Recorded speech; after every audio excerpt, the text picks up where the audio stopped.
What do you say, boys? Will you chase him with me? A fateful mission. See, whale? A dreadful menace. A dark soul. We take joy in iron and fire and blood. We'll sail through it. A deadly obsession. Our captain is taking us to the bottom of the sea. A terrifying threat. It's happening. Strike now! Hold on!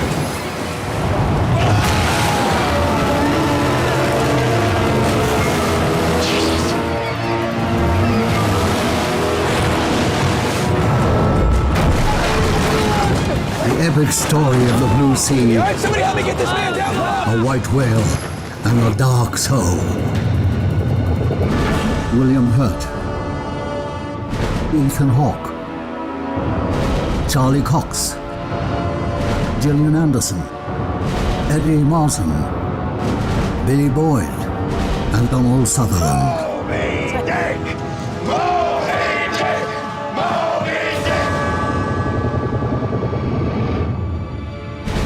Moby Dick.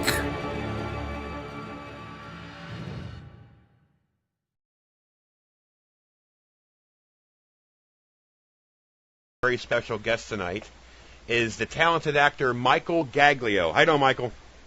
How you doing there, Gruesome? What's happening, my friend? Very good. I'm glad to have you on here. Oh, it's a pleasure to be here. And you're over there knee-deep in the snow, huh? Oh, yes. Lucky us.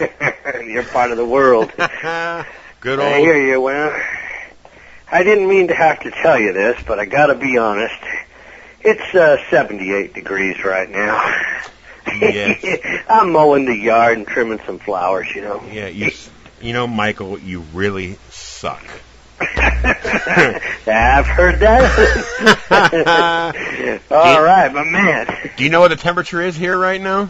Well, okay, tell me. Let me see. I'm gonna guess. I'm gonna read your mind. Okay, right now, 36 degrees. More like 19. Oh no! Yeah. Oh, it's supposed to get down to 9 degrees tonight. Oh man, that's something, huh? Yeah. Well, enjoy your damn air conditioner, and I gotta have it. Whatever. No.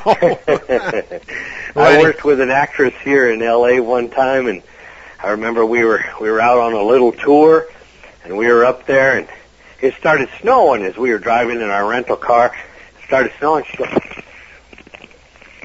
She said, "What the heck is that?" And I said, "Oh, it's snowing."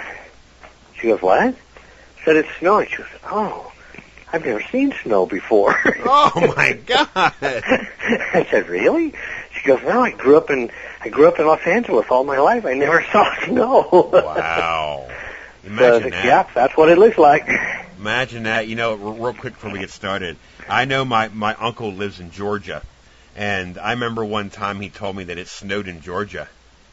All right, and it was like a centimeter.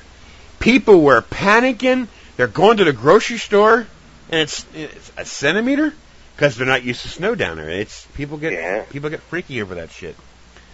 But when you're like me, my oldest boy, he lives in Colorado, and so my granddaughter, she sends me on the internet. She sends me pictures of the snow out there, and snow up, they're out there playing, and so I was like, okay, I'm glad you're enjoying that. You have fun with that now. Yeah, right. Okay. All right. So what you been up to? Well, basically, keeping this podcast going. You know, it's a lot of work. You know, it's fun work though. You know, I have to keep the new material rolling, and you know, it's something that I started, and it's fun. You know, it's entertaining. Yeah. You'd be surprised. Well, we're enjoying it out here, everybody. You know, we're passing your email and your Facebook stuff around and things. So it's kind of cool. It's fun. So it's great. You're covering the stuff. That's good. That's good to see. Well, that's good to hear. Thanks for saying that. And some of the people that you've already had on the show are, of course, they're people that I know. They're people that I consider friends, and they're really just some of the nicest people out this way. So yes, they are. You know, like I said before, I talk to a lot of cool people. Real quick, when I first started this, I went into it blind. I said it before. I never interviewed a single person in my life until like 4.5 months ago. And then, of course, as you know, the more you do it, the better you get at it. I mean, not that I wasn't bad when I started off, but it's amazing the stories, the relationships that you get from it. You can learn a lot. Trust me. Yeah. Well, you got a good voice for it too, so it's kind of a surprise to hear that you haven't done that much of it because you've really taken to it really well. So, thanks. But it's like you said, you got to love it to do it. Yep. So it's great. Yep. Go for it. Yeah, I'm sure there's people out there that don't care much for what I say about the low budget, about critics. But hey, you know what? We all have our own opinions, but hey. That's just the way it is. We all have our opinions, and, some people are harsher on low budget, and some people, can actually understand what low budget actually means, if you know what I mean. Yeah. Speaking of low budget, there's one here we're going to talk about first. Now, I haven't seen it myself. Okay. It's called Sandman in 1993. Okay, now you picked a good one. That's something. And that's a while back. Yep. What happened was... I'll tell you a little bit of history on that. And the reason you haven't seen it is because I don't think it's even available on DVD. It is out on VHS, but I don't think it's available in DVD. So the history of that film was I was working on a movie about 35 miles outside of Los Angeles. And they brought in this guy who was the DP on the film, and this great guy. And he was doing a heck of a job and stuff like that. So the one thing led to the next, and so he called me in to work on his next movie, which was really good. And I went in there and we started working on it. I actually got to help them pretty much from beginning to end make this film. Well, I don't know. I guess no one really knows for sure. But this fella, his name was Eric Wooster. Very, very nice guy. And he had written this movie, had done some work with Tommy Chong, who is just a great, nice man, just an extremely funny, wonderful guy. Yes, he is. And so Eric had come up with this idea for this picture, which is a horror picture, and kind of a thriller horror film. And he came up with the idea, wrote it, started to produce and to shoot this movie. And then, sure enough, right about the time that we ended the film, right about the time when it was done, he just suddenly and very quietly just passed away, died in his bed. No kidding. Yeah, isn't that something? In the house where we shot the movie. In the hero house for the film. And then the film was finished by the producer. I don't know. It sounds kind of weird, but I mean, it's all true. Wow. But it's one of those kind of stories. Because then the producer took over the movie to finish it up, and now they're in the process of editing, right? And they're putting it all together. He also passed away. He died. We're talking about guys that I think Nick was 35 years old when he died. Nick is the character that he played. Eric was his real name, but right. Nick is the character he played in the movie. Right. And he was 35 years old. The producer was 42. His other job was as an airline pilot. So. Oh my God. And they both died. Also, I believe it was the last film that Maury Amsterdam was in. So it's like, oh my God. Wow. Talking about a bad luck movie. That's a horror alone. Yes, it is. So my advice to you, Gruesome, is this. Don't watch that film. Okay, I won't. Something like that might happen to me. Exactly. Wow. I know, we're just sitting here and we get... Isn't that something, though? Yeah, that's all true. Isn't that amazing? That gives me the goosebumps. Yeah. Well, one of the guys who's also producer on it's a good friend of mine. He's a stunt guy, John Cade, and he's still around and stuff. So there's a lot of people who are involved with it that are still around, and that was That was really good. One of my big heroes was in it, and that's Stuart Whitman. Yep. He did a little part in it, and it was great because I was in the studio, and he walks in the door, and I said, "Oh man, there he is, Stu Whitman! Look at that big dude." Yep. Yeah. Well, the next movie that I've been trying to find, and it's not available, but I would love to see it just for the curiosity, Manosaurus in 1994.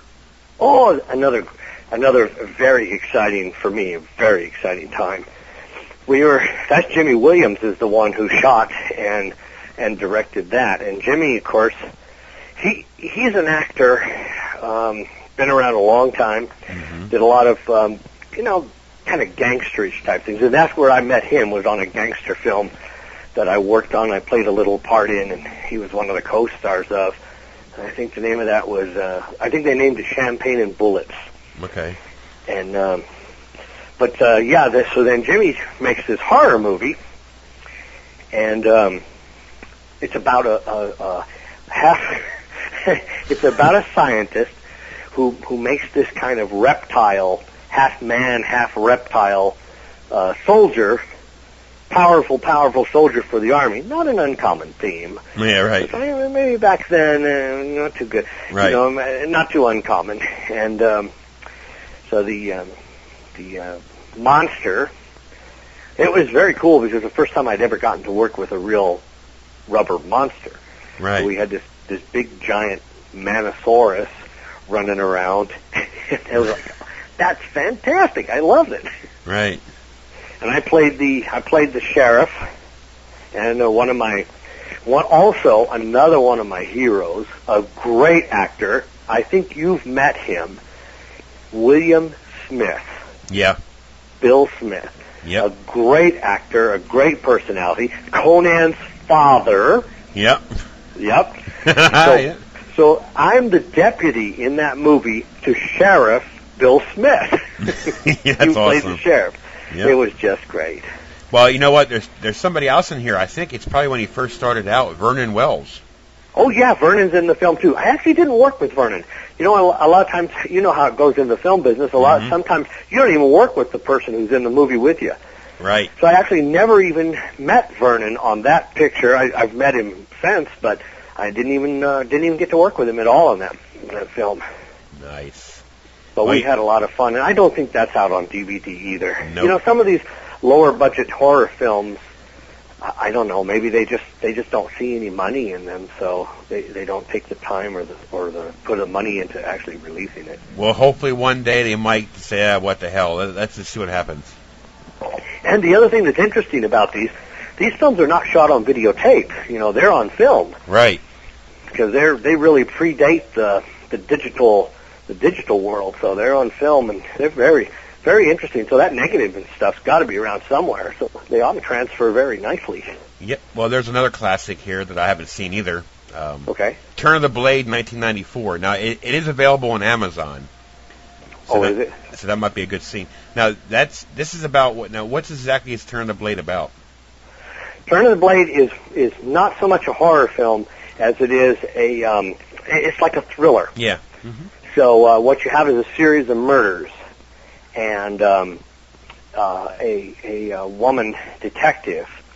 She goes after and she settles them, or she solves these murders. But it revolves around a fellow who is writing a book. He's writing a story, and he gets a writer's block. And then he gets involved in this murder mystery, and he writes it all out.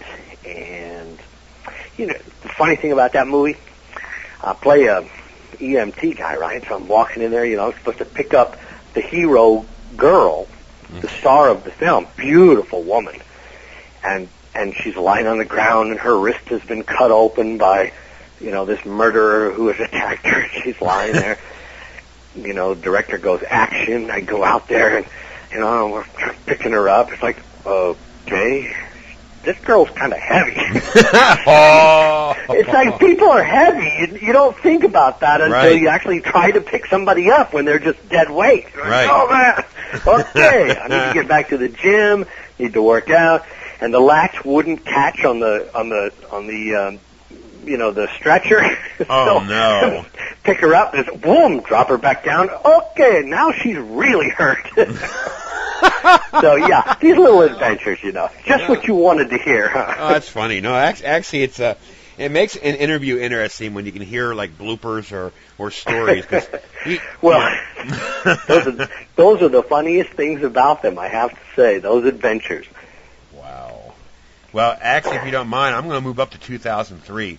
Now, there's one that I haven't seen either, and the way it looks, it's probably not available. But it's Dismembered in 2003. Oh, that's my buddy Lucky. Yes, that is a very fun movie. I had a lot of fun doing that. But on that movie, I didn't have any other involvement other than just coming in and acting my part. I played the part of Clancy, who's like the town drunk. And nice. What I did for the audition was, I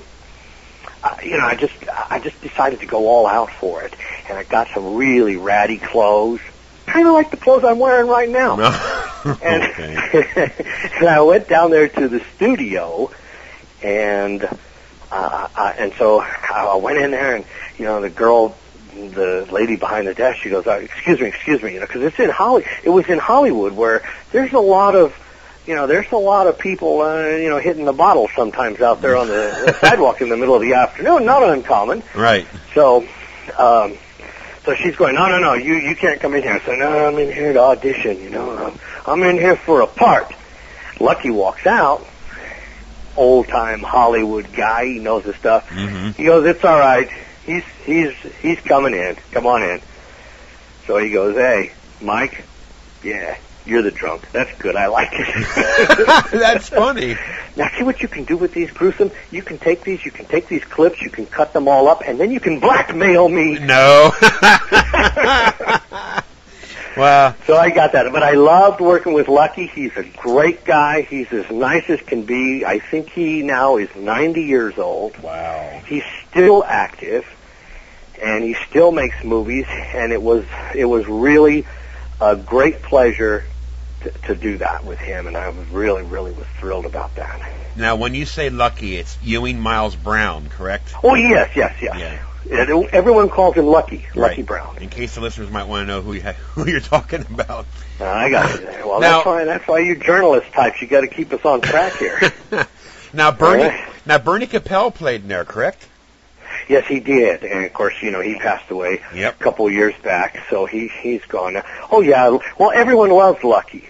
So Lucky had Lucky's still around, so everyone really likes him, and so he has absolutely no problem calling in favors from really good friends who want to be in his films. So yeah, Bernie was a friend of his, and he was in it. Isn't that cool? Yeah. And you just want to walk up to him and go, "The Love Boat." Yep. Yep. And you know what's funny? It's funny you said that. There's somebody else that's passed away in that movie who's also in another TV show. Huh. Gordon Jump.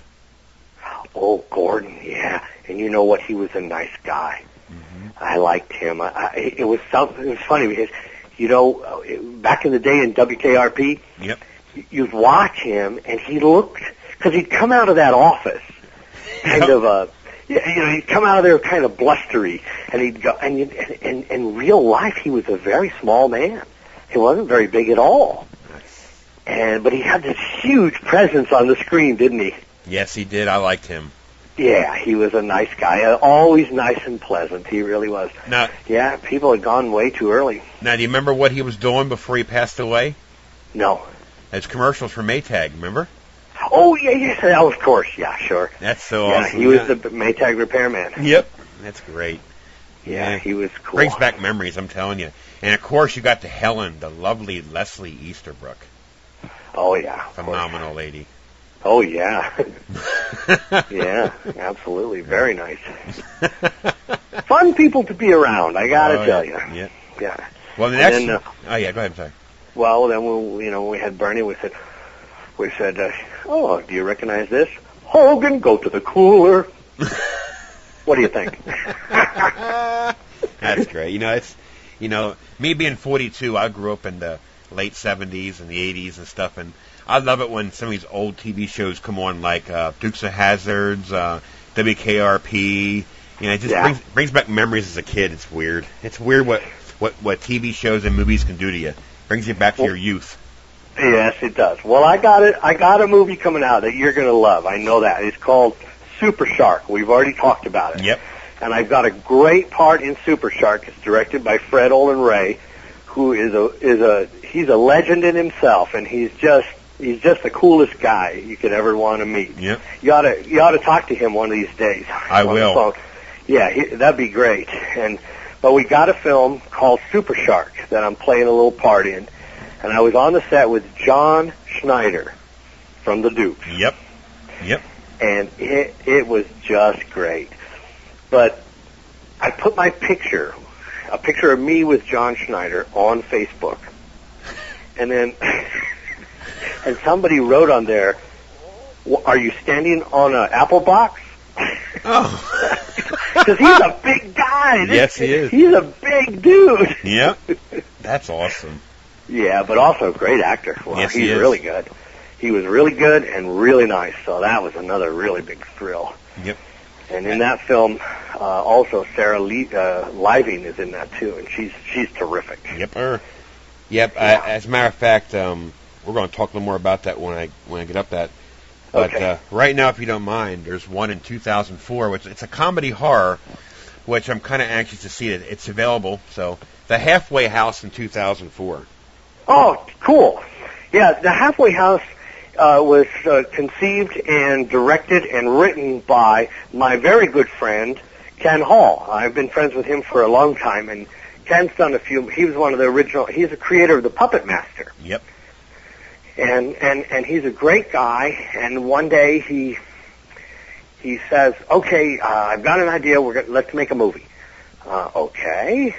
So we started putting it together, and he brought on board a guy who's become a very good friend of mine. He's just a terrific filmmaker and a really great guy, and I love working with him, and I've done about 5 movies with him now, and that's Ed Polgardi, and he came on board to produce this film and pulled it all together, and it was just terrific. And of course, the star of that is Mary Warnoff. Yep.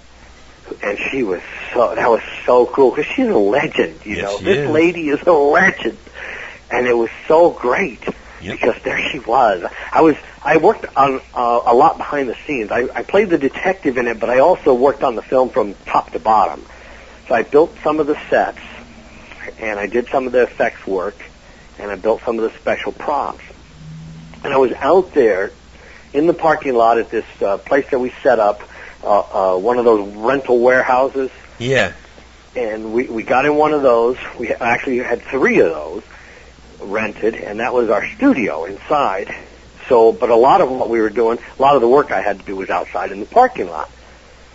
So so a lot of the actors were staying outside while they were shooting on the inside. Right. And I just remember that there was Mary Warner, tall, statuesque lady, and she would be walking across the parking lot, and you go, wow, what a great woman, how beautiful, and how fantastic, great star. Yep.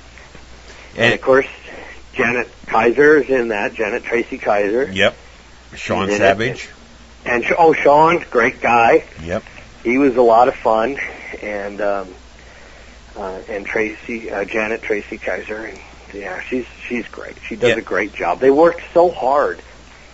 Yeah. Because we're shooting, we're talking ultra low budget. Right. We're shooting on video with these at the time they were brand new cameras.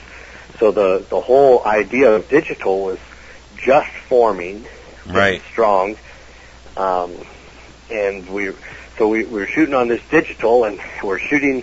A lot of the time, everyone had to stay outside while we used the inside for the studio. So super low budget and incredible amount of work that everyone had to do to make it happen. But it sure was fun. Good deal. Now, the next one, I think I either seen this, I can't remember, I might have, but It's called Satanic in 2006. Oh, okay. You go right ahead. Yes. Very fun movie. Directed by my buddy Dan Golden, who is a terrific filmmaker. And he's the one who brought me in on Sharktopus a little bit later. Yes. But I worked with Dan on a number of films. And in fact, I just got done working on a picture. Well, that's why our interview today is getting delayed by a couple of days, because I went in on a picture that Dan is producing just a couple of days ago. So right. that was very cool. But yeah, Dan Golden directed Satanic. And the thing I will tell you about Satanic, I had a great part in it. He gave me a great part of playing the lecherous janitor. And I got killed, of course. I've been killed a lot of times in these films. Wait a minute. I think I better have a talk with my agent. But I've been killed in a lot of movies. But Dan killed me off in that very well. But he gave me this really terrific part of this lecherous guy. So it was a lot of fun doing that. But the thing was, I'm driving down there to the studio. He rented an old, deserted mental hospital here in Los Angeles that mostly just gets used for movies now. Right. So I'm driving down the freeway real early in the morning, trying to get down there. It's about 20 miles away, not that bad, but with L.A. traffic, gosh dang, you can be out there for days. And I'm driving down the street, and I'm thinking, this is going to be so great. This is day one. And there on my left is this older man hunched over the steering wheel, driving faster than I am down the freeway. He passes me up. And I look over to the left, and I go, oh, my God, it's Angus Scrimm. Yeah. That's funny. It was cool. We were going to the same place. That was awesome. When I got there, he was already, he goes, I like to get her early so I can learn my lines and rehearse and practice. That's funny. Yeah, it was great. Oh, my God. So I've got an Angus Scrimm doll right here. Well, my God, he had to been at least 80 years old, close to that, didn't he? Oh, yeah. Yeah, but he still gets around. That's funny. The tall man. Yeah. Yeah. And also had Jeffrey Combs, too. Oh, yeah, Jeffrey. Oh, I've done about 5 pictures with Jeffrey, and he is just a great guy. Yep. He is so nice. I think about the first 3 pictures that I did with Jeffrey, I didn't even see him. It was one of those deals where I never actually met him on the set. And then we worked in a Western. We worked in another Fred Olen Ray picture, which was a Western, and we worked together very closely on that. It was great. He's such a nice guy, and he is a terrific actor. I don't know if you saw him do his version of Poe. No, I haven't, actually.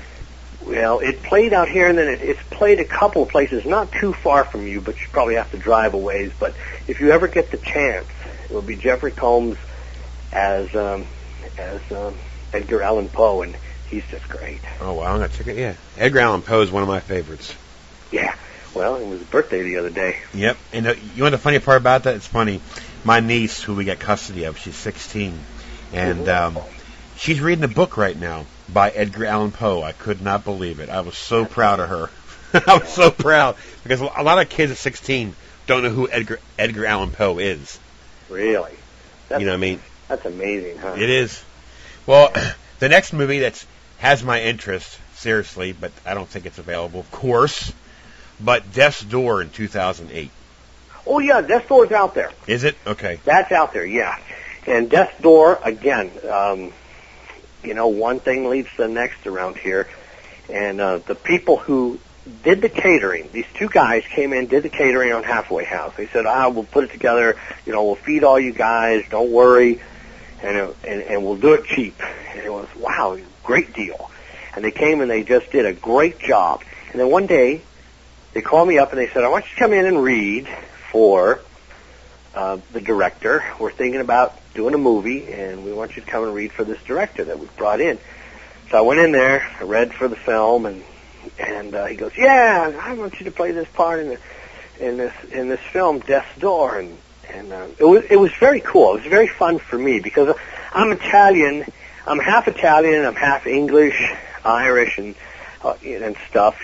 So So I got to play an Englishman in this. So I was like, oh, wow. okay, so we'll make it a bit of an English rock star, Yeah. So he's like, okay, I can do that. He goes, yeah, you can do that, can't you? I like it. Go for it, So there I was. So I was like, okay, that's cool. But then now I got to keep up that accent for the whole damn movie. It's like, okay, now I shot myself in the foot. And that's hard, though. It was. It really is hard. Yep. It's, a couple of glasses of gin and it gets easier, but... You got to remember, Yeah, that's the problem. You can't remember the lines. But that was fun. Now, that was directed by George Salepi. Salepi? Yeah. Okay, yeah. Nice guy. Real nice guy. And he's done a couple things and stuff. He's a great guy. He's out here. Haven't seen much. I thought he did a good job on the film. My friend Ed Polgardi, again, they brought him in. He helped put that together, and he did the second unit on it, and he did some really good stuff. And I watched him direct this actor who was one of the stars of the film, one of the big parts in the film. And he was directing the actor, and the actor just. You love to see these things happen, Yep. I say these stories from an actor's viewpoint. I know a lot of people aren't relate to that, but it's like you like to see these things happen. You like to see this discovery. Right. And he's directing, and then the guy goes, "Oh my!" He goes, "I've been taking acting lessons for 10 years, and I never learned that. That's wonderful." And everything. Like, oh wow! Yeah. So that's great. I love to see that. So yes, we had a lot of fun on that one. Well, this next movie I did see, and I loved it. Dark House in 2009. Oh, I wasn't in that one. I'm just kidding. Dark House, yeah, I know. Isn't that so cool? Yes. That was fun. Now, on that one, again, Ed Polgardi, second unit director. This is a small town. Yeah. We all pretty much are, we have to kind of take care of each other, and we all stay, a little bit in that kind of, Yep. it's a little circle there. So Ed Polgardi did second unit on that. Of course, Darren Scott is the director of that. And Darren, he's big time. Yep. So, and he's just the greatest guy. I've known him ever since. I played a little part in his movie called Tales from the Hood. Ooh. And that's right. And so he was one of the producers on that, producers and writers on that, and so I've known him really since then. And he's a very, very, very nice guy. He's a great guy. We always have a big 4th of July. In fact, if you're ever out this way, 4th of July, you got a standing invitation to come out to this barbecue. I mean, just everybody's there. Oh, wow. Well, in fact, you were mentioning Bill Moseley. Bill will be there. All the people like that. They're all there. No kidding. Interesting. I might take you up on that. Well, it would be great. You'd have fun. You'd enjoy it, and it's the party begins usually about 2:00 in the afternoon. Darren and his wife host the party at their house, and they're just the nicest people. And the party starts at about 2, and then in some time, usually the next day after everyone goes. That's funny. Not wild, but just everybody has enjoying visiting with one another, and people that are. You're so surprised to see them. You think, wow, that's fantastic, Yeah, that's cool. Hey, you know what? So, I might get in contact with you about that. I might just do that, just for the hell of it. Right around, they usually have it right around that weekend of July the 4th, right in that. Excellent. It'll probably be on that Saturday, so. All right. Sounds good. So, yeah. So the next movie that I'm going to talk about, it's not a horror movie, but I talked to Gerald Webb about this one. Oh, Gerald, yeah. And tonight's his birthday party. Really? And he didn't invite me? Ooh. Yeah, well, cool. Good old Jerry. He's having his birthday party tonight, so it's a hot time, he's having it right in the heart of Hollywood, right on Hollywood Boulevard out there. No kidding. Way to go, Gerald. Happy birthday, brother. Yeah. Young chicken. No. He says he's turning 30. I don't believe him. I think he's only 25. But Titanic 2. Now, I haven't seen this yet. Now, I know by doing this podcast, I hear, see, and read all. And people seem to not understand why they made a Titanic 2. Yeah. But that's just common knowledge. I mean, a lot of people don't get it. They just sooner complain instead of, it's a movie. But right, it is. It is a fun movie. Yep.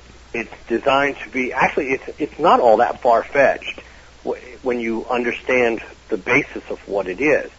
Right. What it is that 100 years after the Titanic, this rich guy has built a new ship and is calling it Titanic 2 and going to have its maiden voyage on the same day. I mean, we do things like that all the time. Right.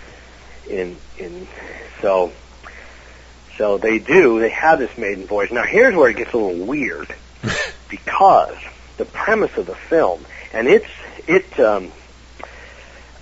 premise of this film is that global warming has caused the ice caps to melt.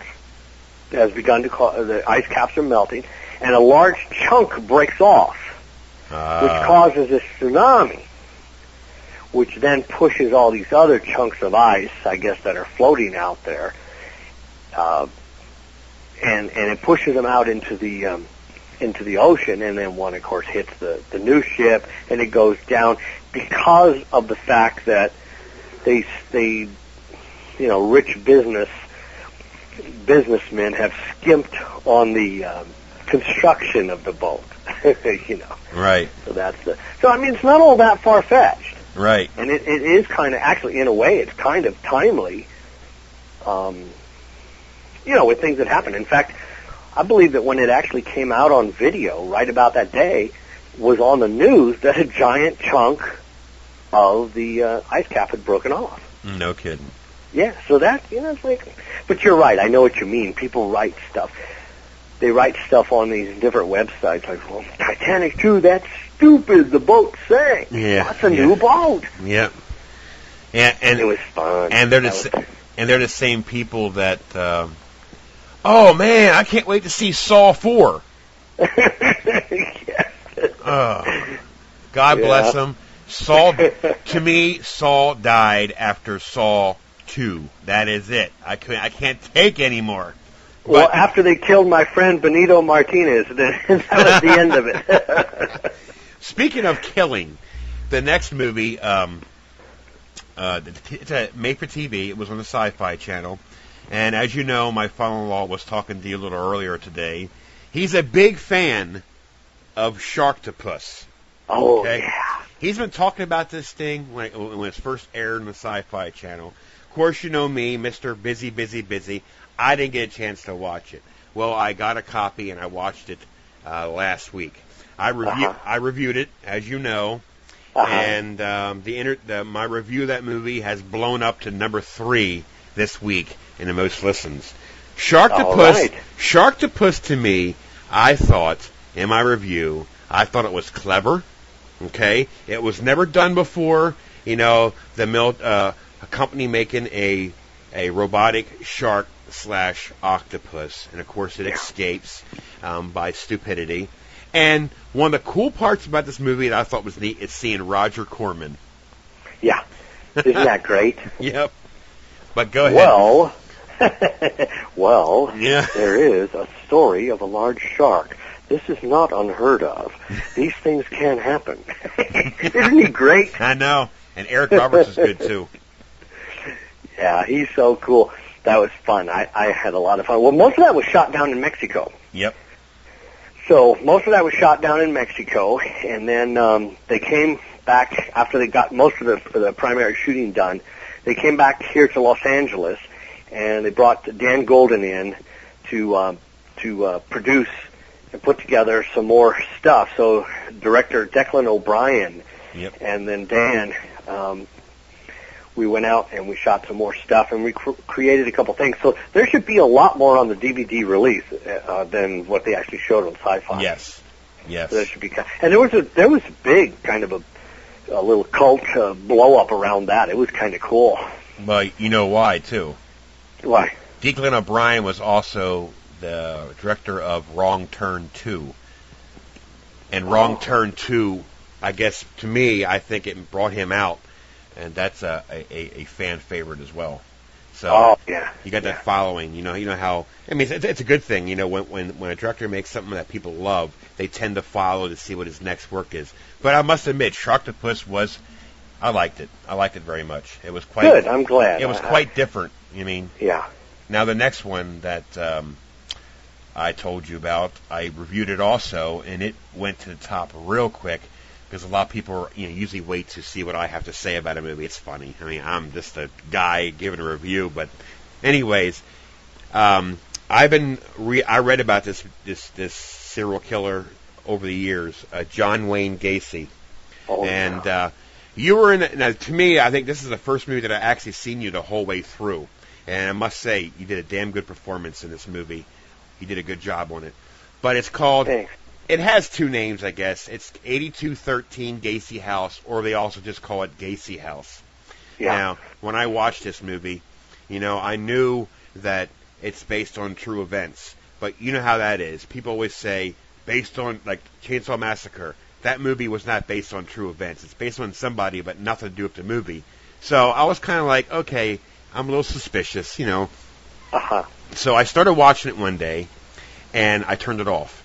Because nothing to do with the movie. I just don't like that camera stuff. I said, okay, Scott. All right, let's try this again. And I'm glad I did. I watched it a couple of days ago. Considering that it's based on events that happened in 2006, so it's kind of hard for me to give us a good score in a review because I'm actually giving a review on a movie that someone died in. If you know what I mean? It's right, weird. It's weird to me. But I gave it a 7. I mean. But this movie, after I watched it, I think this movie stayed in my head for like 20 minutes afterwards because of what you read at the end. I'm not going to say it because I don't want to ruin it for anybody who didn't see it. This movie will screw with your head. Yeah. Now, if you want, you can tell the listeners basically what this movie's about because it doesn't really say much about it on IMDb. I mean, it's self-explanatory, Gacy House. But would you want to give the listeners an idea exactly what this is about? Yeah, actually...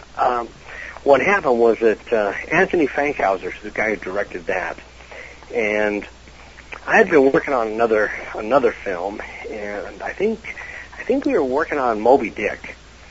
And great movie, by the way. Yeah, I agree. I think Moby Dick was really that's terrific. My next Barry one. Bostwick is so good. Yep. He's so good in the movie. Yep. It's really terrific. But what happened was that he goes, well, what we want to do is we want to tell this story of how these people, and of course none of this stuff exists anymore. The house is gone, it's been destroyed, leveled, all that sort of stuff. Right. So what we have to do is we have to recreate this whole, we have to recreate this whole environment and how we're going to do it. And he goes, and what I'm going to do is we're going to go get a whole bunch of cameras, and we're going to give cameras to every one of you guys, and then you shoot as this happens. And we all of us, the people in the film, there's no script.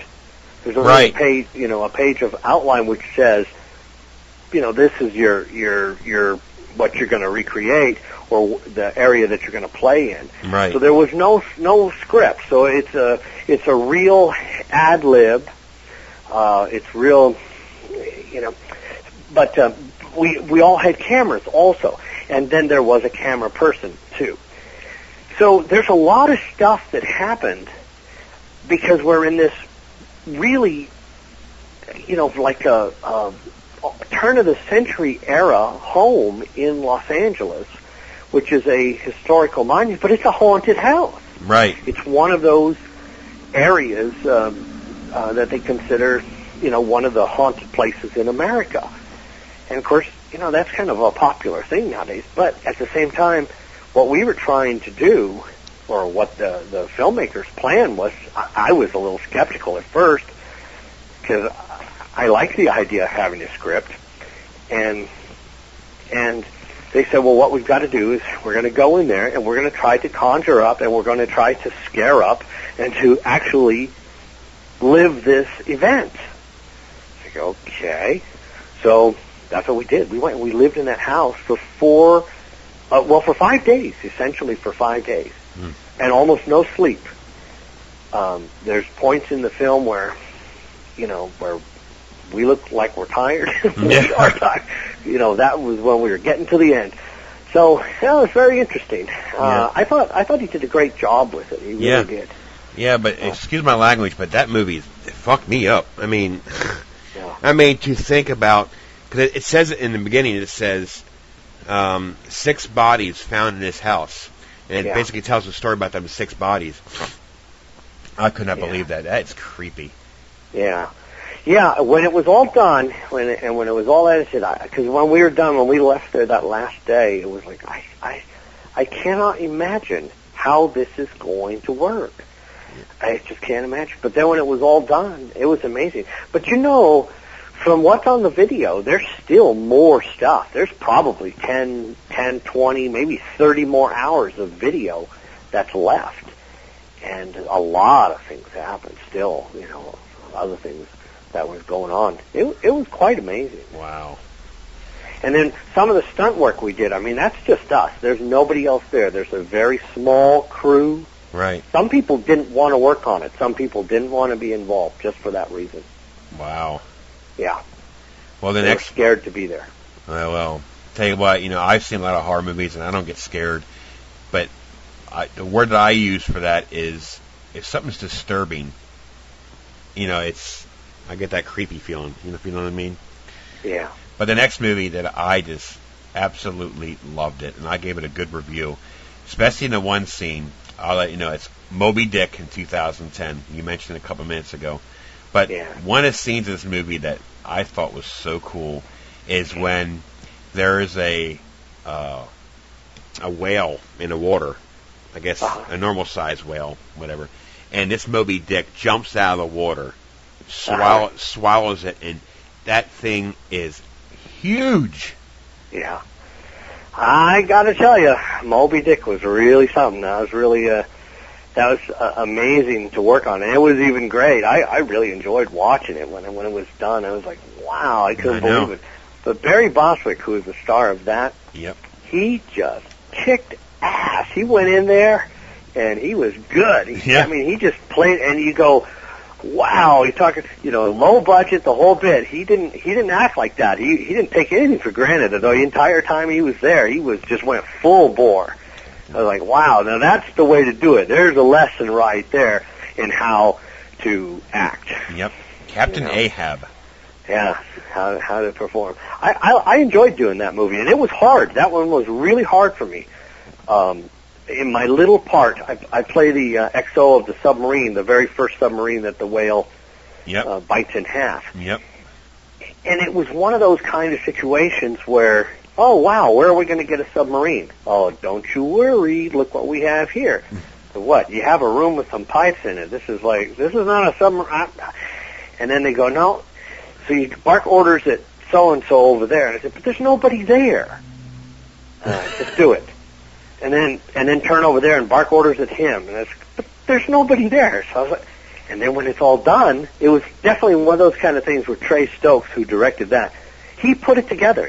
They're putting it together with all their magical effects in the thing. So it was very interesting. But I was actually quite proud of that when it was done. When I saw that, I think it's one of the finest Asylum movies that they've ever done. And I can tell you somebody else who impressed me. I liked his role was Durant Fowler, who played Doughboy. Yeah. Oh, yeah.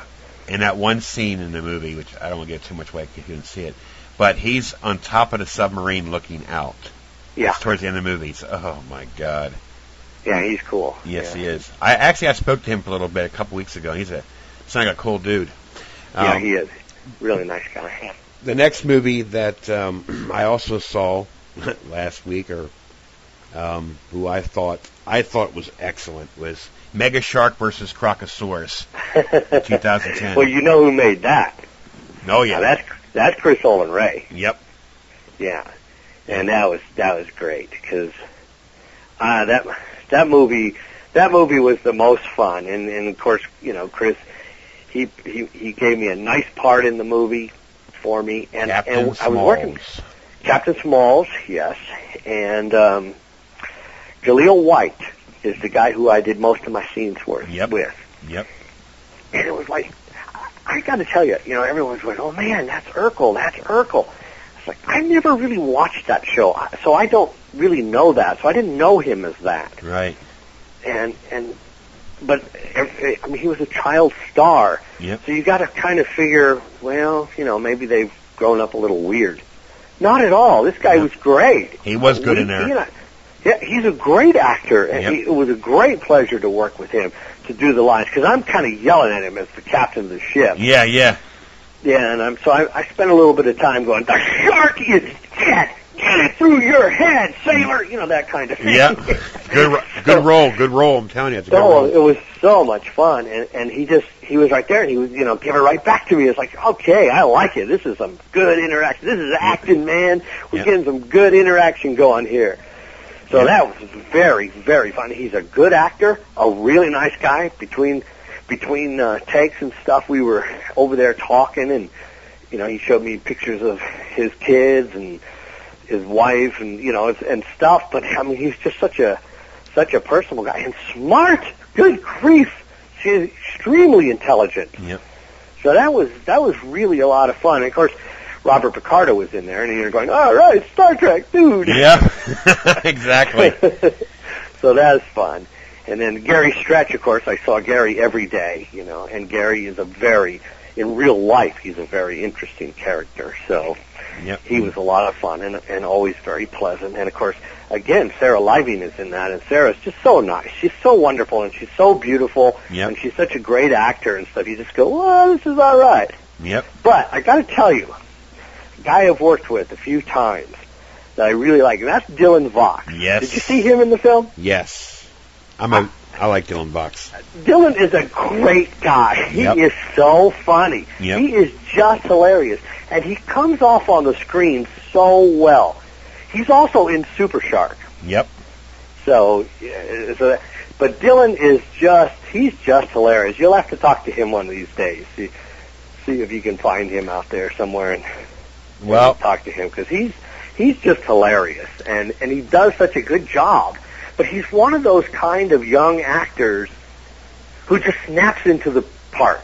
Yep. He snaps in, he's really serious, and he's going, okay, fire these torpedoes now on the count of 5. Yep. And then it's cut, and then he turns around and he goes, now I'm going to torpedo you. Yep. And he just makes these jokes. So he's just a really funny guy. So. Well, I know Dylan Vox from a movie that's getting released in February. It's called Virus X. Oh, I've heard of it. I've heard about it. Yeah. I had a copy sent to me already a couple weeks ago, and that's a damn good movie. But he was also good in there, so that's how I know who Dylan Vox is. But yes, he had a good performance in there. Now, since you mentioned it a couple times, you might as well go right on into it. This was brought to my attention. I can't remember. I think it might have been you. Super Shark. I have a blog site that I post trailers, and I posted a trailer for Super Shark on there, and people seem to be very interested when they hear the word Super Shark. I know, people love it. Yep. They jump right, I know, it jumps right at you, Super Shark.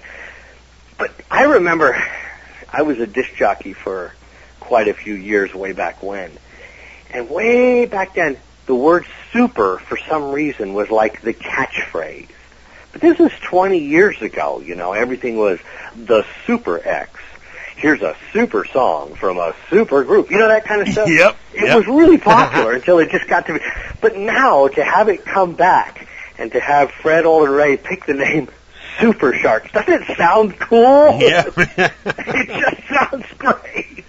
I watched that trailer, and it's there's some comedy to it, of course, because you have to. Oh, yeah, absolutely. I mean, we got a shark here that's as big as the Empire State Building. And he's actually it's possible, huh? Right. And he's walking on land, and he walks, and he flies. And they make a special tank. I can't wait to see this. And you mentioned it stars John Schneider. He plays Wade. Yeah. And he plays it. I mean, he plays it full bore, Yep. So that's pretty cool. Well, then I get killed again. Right at the very beginning. Because, there we are. I mean, how else are you going to create a super shark except by drilling into Mother Earth's core and unearthing something? Right. An ancient creature. I love that. Isn't that cool? Yeah. So there I am. I got my cup of coffee. I'm with my assistant, and we're there, and he's going, man, this job sucks, dude. This job sucks. Nothing but oil and dirt and seawater. And I'm going, yeah, but it pays really good. And what do you want to do? You want a different job? You want to get a different job? Just don't come to work. There's 100 of others out there ready to take yours. And right about that time, we hit that magma down there and caused the crack in the earth. And the super shark takes down that tower, and there you go. Yeah. And do you know who was in here that I was shocked to see? Who? Dynamite! Oh, yes. He was so funny. He was great. Very fun. Also, really nice guy. Most of these people, we may not have heard from them in a long time, but most of these people, they're so nice. Yeah, Jimmy Walker. And that's how they got to be the stars and stuff that they are. Yeah. It's easy to throw a few bricks, but the fact is they're usually very, very nice people, and they're really great to work with. So, yeah, Jimmy Walker was terrific. Now, is there a release date for Super Shark? Did you hear anything? No, I haven't heard anything. But that's the thing about Fred. When he makes a movie, he is kind of old school in that regard. He doesn't want to build up any kind of false hopes. So he only does things when it's really positive. Right, yeah. He doesn't fool around.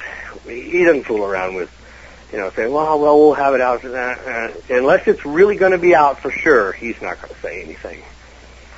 So. Well, speaking of Fred Olen Ray, he has another one coming out in 2011, made for TV. It's a comedy. It's not a horror, but I'm going to bring it up because it's, Rewind Time Machine. Oh, yes. You're gonna love that one. Well, first of all, it's all about beautiful women. That's Fred's alter ego there. That's the other side of it. He does these films that are nothing but they're comedies. They're tongue in cheek. Right. But the thing about them is they feature beautiful girls. Right. And the girls, they're fantastic. They're wonderful. They're beautiful, and they're it's just great. There's so much fun to do those things. To be there and to be on that set is really something. I like what Fred does. Yeah. I enjoy working with him. That's going to be interesting because you see he did a Western. He gave me a beautiful part in the Western. It's called American Bandits, Frank and Jesse James. Oh, yeah, go ahead. Talk about that one. I'm sorry, I skipped that one. Well, it's a Western. That's an old Texas boy like me. That's exactly what I like.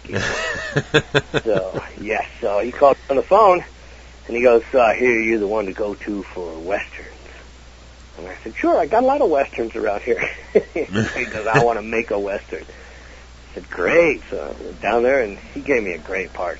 Gave me the part of the old-timer, the stagecoach driver, the kind of, almost the Gabby Hayes kind of character. Yes, yep. And I was like, oh, I'm in heaven. It was wonderful.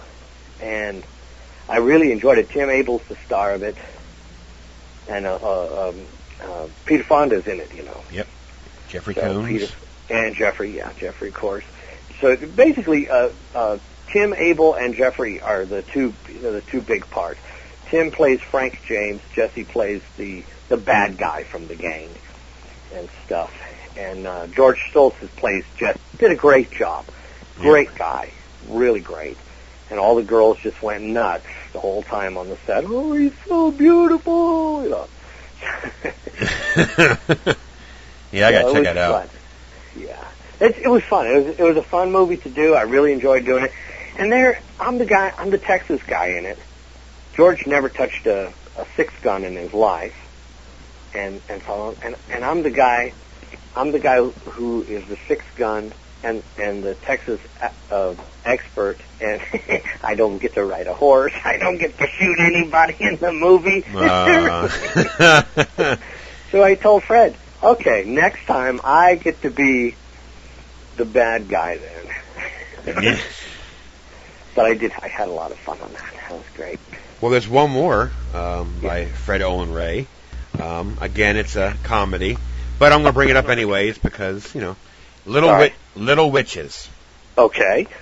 Well, I gotta say that's another comedy that features a lot of beautiful women, all tongue-in-cheek stuff. Fred is a movie buff also, so he usually, when he does stuff, they're usually takeoffs on kind of classic or old movies or old movie themes. Right.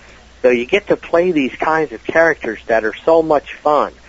In this movie, I play a small part, but I play with Michelle Bauer is my wife. Can you believe that? Michelle Bauer is my wife. I'm like, oh my God, how lucky can I be? Yeah, really. Exactly. So it's like, okay, this is perfect. So we play a kind of a, what was the character in Bewitched, the neighbors? Yeah. That were always, she was always spying on. Yeah. And stuff, and then her husband was always going to, you're crazy, you're crazy. So we did one of those kind of things. It was great. Michelle, I've done a couple of pictures with Michelle. I got a movie coming out that was directed by Chris Ray, and it'll be, I don't know when that's coming out either, but it should be out pretty soon. But Michelle is one of the stars of that, and she's just fantastic. And it's another giant monster movie. Okay. There's a giant snake. Now, there is two things I forgot to mention that you do stunts too, of course. Or that's how I started out. Right, yeah. and there's two of them that I'm going to mention because one of them is in post-production, and one of them was a big hit. Laid to Rest and Box of Shadows. Oh, yeah. Well, Box of Shadows is still in the editing rooms, getting worked on, just like Super Shark. See, the problem with these kinds of films is that when they have those digital effects, that's not something that's easy to do.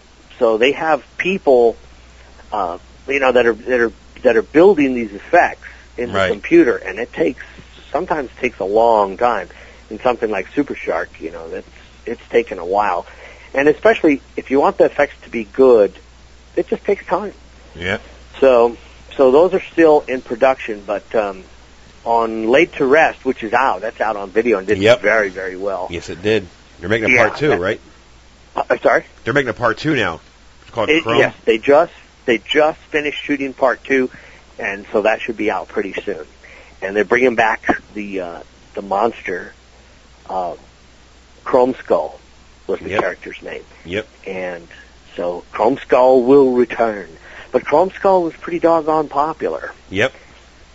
Chrome Skull was popular, and that was fun to do. And then, now what I did on that is I worked on some of the props, and I worked on some of the sets, and I helped what I did is I rigged some of the stunt work. Because some of that in there is not digital. Some of it we actually did. Right. There's a scene where the coffin, she's trying to rock back and forth inside the coffin. So she gets this big steel coffin ready to gets it rocking back and forth, and she knocks it off of the stand, so it goes flying through there down these 3 steps from the kind of the altar area of a church, little place where they're having a funeral. Right. And so the coffin goes falling down the steps, and then the girl who is alive inside the coffin, she rolls out of the coffin. So what we did is we put Janet Tracy Kaiser in that coffin, and I rigged it all up so that hopefully she wouldn't get hurt. But nonetheless, that coffin weighed about 100 pounds. Wow. That was a heavy piece of steel by the time we were done. And then we had 6 burly guys pulling on the ropes to yank that coffin up into the air and make it spin. It had to spin one time, and then her fall out, and then the coffin and her crashed to the ground without the thing squashing her. So it was quite a little feat there. She was very brave to do it. Very brave indeed. She got a couple little bruises, but that's the world of stunts. Yes, it is. Yeah. Now, is there anything else that's you're involved with that I haven't mentioned that you want to put out there? Well, there's a few things that we've shot. So we got right now, let's see, we just shot, in fact, speaking of stunts, Cole McKay, who's a pretty famous Hollywood stunt man. Yep. And stunt coordinator. He worked on many, many, many films. In fact, part of his team is down there working on Spider-Man right now. But Cole actually directed a film just now, and he gave me a nice little part in it where I'm playing the kind of wacky medical doctor there in the ER. It's a film about racing, so it's about kids street racing. It's called 200 miles per hour. So that'll be coming out in a few months. All right, cool. And I've got a nice little part in it as the doctor, and then, of course, that's me, and some of the scenes take place in the strip club. I mean, that's a necessity, right? Right. I mean, that's one of the staples of life, right? Right. Yes. So I had, of course, to participate in those scenes, too. You don't want those to go by the way. So you'll see me in those. No, I'm not up there on the pole or anything like that. Nobody wants to see that. I'm glad you clarified that. Yeah, I just thought of that. I just realized, wait a minute, from stuntman to no. Well, that's cool. So we got that coming out, and a few little things in the hopper there. Ed Polgardi, my friend, the producer, he's going to do some work on a film which we're probably going to go to Arizona to shoot in about a month, and it's going to be a kind of a horror film, but it has to do with military people, and I like that.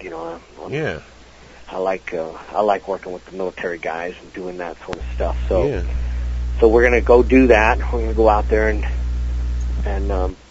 shoot some machine guns and stuff out in the desert there, and throw some hand grenades and blow up some monsters, get some pretty tough soldiers out there and to go after the monsters, and we'll take care of them. That's interesting. Yeah, nothing to worry about there. We'll take care of those monsters. And every once in a while we get to go play a little guitar, sing a few cowboy songs over at the Veterans Hospital or the Elks Lodge or in some of those places out there with some of the good old timers. Oh, yeah. I like hanging out there. Yeah, I tell you what, it's before I let you go, I find it fascinating talking to some old timers, and I love sitting and listening to the stories. Yeah. It's so interesting to me.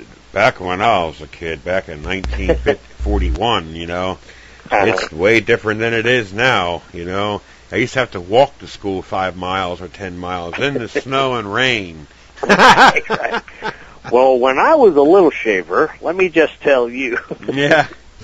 That sounds like my friend Snuffy. My friend Snuffy was a Blackfoot Indian. Came down from the wilds of Canada.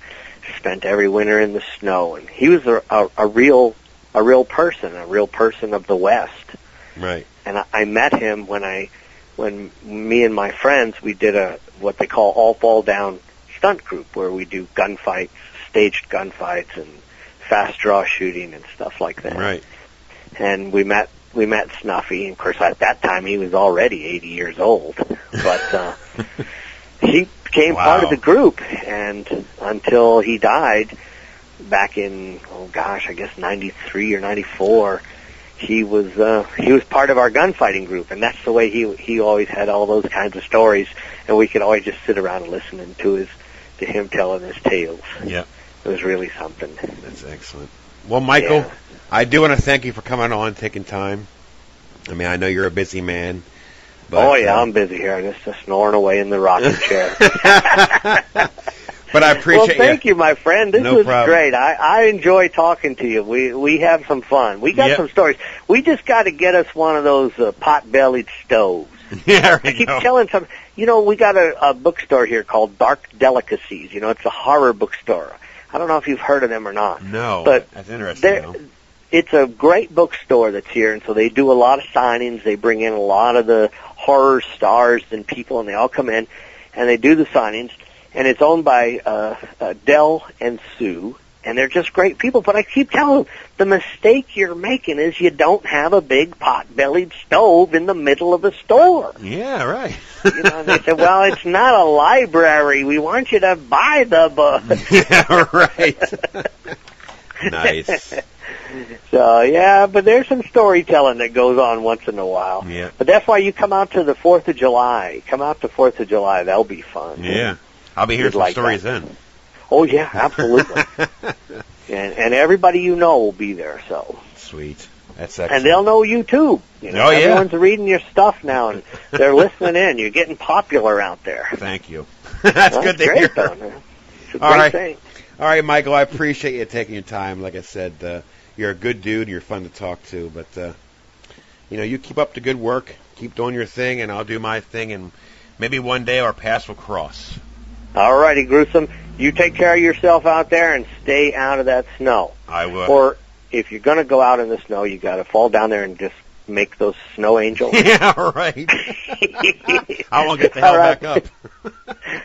All right, my friend. You take care of yourself. Yep. Take care, buddy. See Okay, you. bye-bye. Bye-bye.